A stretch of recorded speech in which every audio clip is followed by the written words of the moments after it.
आज 28 जुलाई 2020 और हम आपके लिए लेके आते हैं हर रोज़ खबरें वही जो एग्ज़ाम के पॉइंट ऑफ व्यू से इम्पॉर्टेंट हैं। 27 जुलाई को हमें कोई ऐसी खबर नहीं लगी जो कि एग्ज़ाम के पॉइंट ऑफ व्यू से इम्पॉर्टेंट हो, तो इसीलिए हमने उसे स्किप किया। परंतु इस वीडियो के अंत में मैं आपको कुछ स्पेशल फोटोग्राफ्स दिखाऊंगा और आपको सावधान करूंगा कि ऐसी चीज़ों से आपको बच के रहना है, क्योंकि अगर एग्ज़ाम को क्रैक करना है then you have to focus किसके ऊपर करना है कि खबरें वहीं जहां से क्वेश्चन आ सकते हैं, हमें दिमाग में गार्बेज नहीं भरना है। तो जैसा कि मैंने पहले कहा आपको कि 27 जुलाई को ऐसी कोई खबर नहीं थी, परंतु फिर भी कुछ एक इश्यूज़ के बारे में आपको पता होना चाहिए, तो उसी के बारे में आज बात करते हैं, क्योंकि ये it's a hot topic. What is LOC and what is LAC, line of control and line of actual control. तो ये दो टर्म्स बहुत आजकल कॉमन टर्म्स हैं। जब भी हम चाइना के साथ बात करते हैं, हमारे बॉर्डर की बात करते हैं, तो वहाँ पे हम टर्म यूज़ करते हैं लाइन ऑफ एक्चुअल कंट्रोल, और जब पाकिस्तान के साथ बॉर्डर की बात करते हैं तो बात करते हैं लाइन ऑफ कंट्रोल की बात करते हैं। तो इसका मतलब क्या है कि वो एरिया जहाँ पे बॉर्डर हमारा एक्चुअली डिमार्केटेड है, एक लाइन लगी है जो कि चाहे इंटरनेशनल बाउंड्री ना हो परंतु फिर भी एक डी फैक्टो बॉर्डर है। हम मानते हैं कि हमारा अधिकार इस तरफ है और उस लाइन के परली तरफ जो है दूसरी कंट्री का अधिकार है, चाहे वो एक इंटरनेशनली एक्सेप्टेड बॉर्डर नहीं है। जैसा कि मैंने कहा कि कश्मीर है, कश्मीर में there is lot of area which is under the control of Pakistan, but India और पाकिस्तान के बीच वो कश्मीर जिसे हम कहते हैं कि पाकिस्तान ऑक्यूपाइड कश्मीर, और इधर हमारी तरफ जो है जो जिसके ऊपर इंडिया का अपना पूरा कंट्रोल है, तो वहाँ पे जो लाइन है उसे हम कहते हैं लाइन ऑफ कंट्रोल। तो लाइन ऑफ कंट्रोल को अगर मैं एक ब्रीफली बात करूं तो जैसे दो पड़ोसी हैं और उन दोनों के घरों के बीच में एक दीवार है, दैट दीवार जो है वो डिवाइड करती है दो घरों को, तो ऐसे ही लाइन ऑफ कंट्रोल दो कंट्रीज को आपस में डिवाइड करती है और रिकॉग्नाइज करती है। वहां पे हमारी फौज खड़ी हो सकती है। परंतु लाइन ऑफ एक्चुअल कंट्रोल क्या चीज है? लाइन ऑफ एक्चुअल कंट्रोल जो कि चाइना के साथ है, हमारा चाइना के साथ हमारा बॉर्डर डिमार्केटेड नहीं है, क्योंकि बहुत सारा ऐसा एरिया है जो वो क्लेम करते हैं, जैसे कि मैंने यहाँ दिखा रहा हूँ आपको मैं, ये पाकिस्तान है, ये इंडिया है।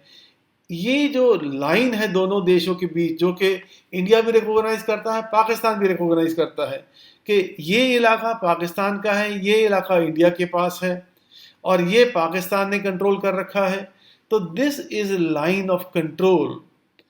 और ये अगर मैं कहूँ इंडिया है और ये चाइना है, ये बीच वाला इलाका इंडिया भी कहता है हमारा है और चाइना भी कहता है हमारा है, और परंतु किसी ने भी हम आपस में दूरी बना के रखते हैं क्योंकि एक्चुअल डिमार्केशन नहीं है। यहाँ पे हमारी फौज भी घूम के आती है, उनकी फौज भी कभी यहाँ पे घूम जाती है, और जब वो यहाँ से घूम के जाते हैं तो वहाँ पे कुछ ना कुछ जैसे सिगरेट बट्स छोड़ दिए या कोई सामान छोड़ दिया, इस तरफ दिखावा करने के लिए, क्योंकि यहाँ पे हमारा कंट्रोल है, यहाँ पे हमारा कोई सामान पड़ा है, सिर्फ वो दिखावा करने के लिए उन चीज़ों को छोड़ के जाते हैं, और इसलिए उसे कहते हैं LAC मार्कर कहते हैं।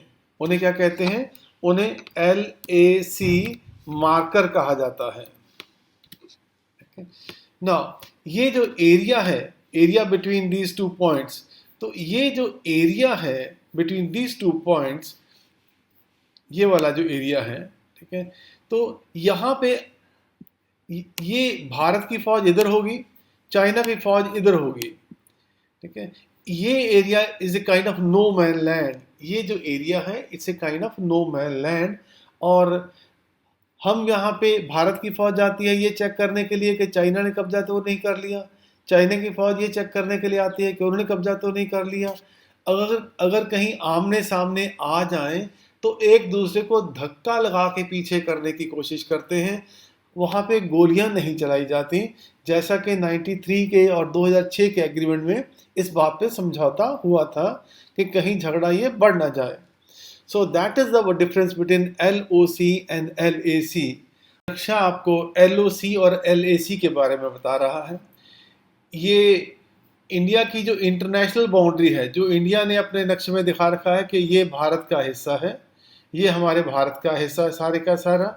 परंतु इसमें से ये वाला जो हिस्सा है that is under the control of Pakistan, और ये वाला जो हिस्सा है that is under control of China.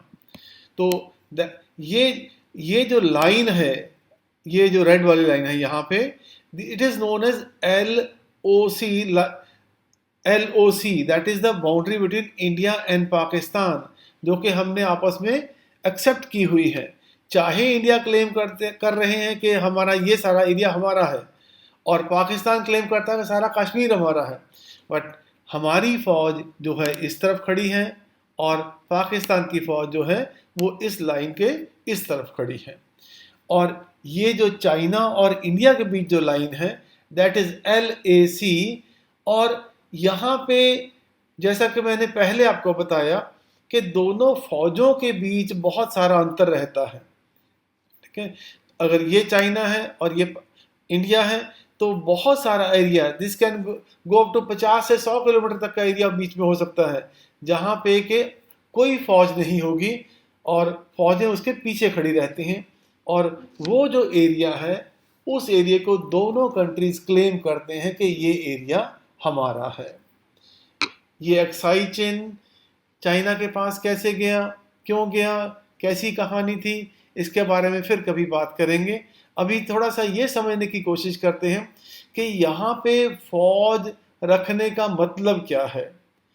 एक सिपाही का 1 साल का खर्चा 10 लाख रुपया, उसके ऊपर मिनिमम खर्चा 10 लाख रुपया आता है, ज़्यादा भी हो सकता है।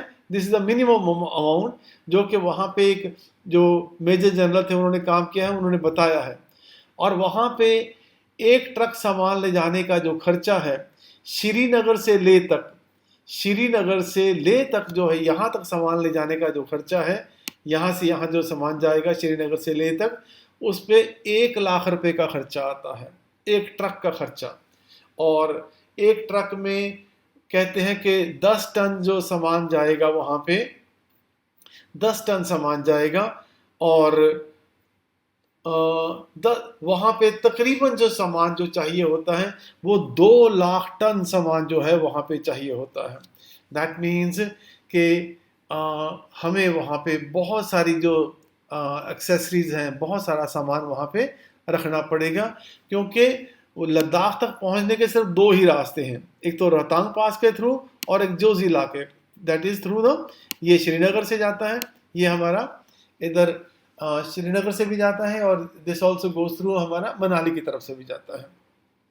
और ये 6-7 महीने क्योंकि बर्फ़ की वजह से बंद रहते हैं, इसलिए वहाँ पे 6-7-8 महीने का सामान स्टोर करके रखना पड़ता है। और जैसा कि मैंने बताया है आपको कि 2 लाख टन सामान वहाँ पे हमें स्टोर करना पड़ता है, और टेम्परेचर वहाँ का जो है -20 डिग्री सेल्सियस के करीब जो वहाँ पे रहता है। सो दैट मीन्स कि बहुत हैवी खर्चा हो जाता है उस सामान के लिए। और ये सामान तो सिर्फ लद्दाख पहुंचा है, लद्दाख से ऊपर फौज तक पहुंचाने के लिए वो खच्चरों से या मजदूरों से सामान लेके जाया जाता है, और इतना ही खर्चा उनके ऊपर और होता है। सो बहुत मुश्किल और जो एक डिफ़िकल्ट टास्क है जो कि हमारी फ़ौज वहाँ पे निभा रही है, और बहुत सारा खर्चा इसके ऊपर किया जा रहा है। So that was about LOC and LAC। मुझे उम्मीद है आपको ये चीज़ अच्छे से समझ आ गई होगी।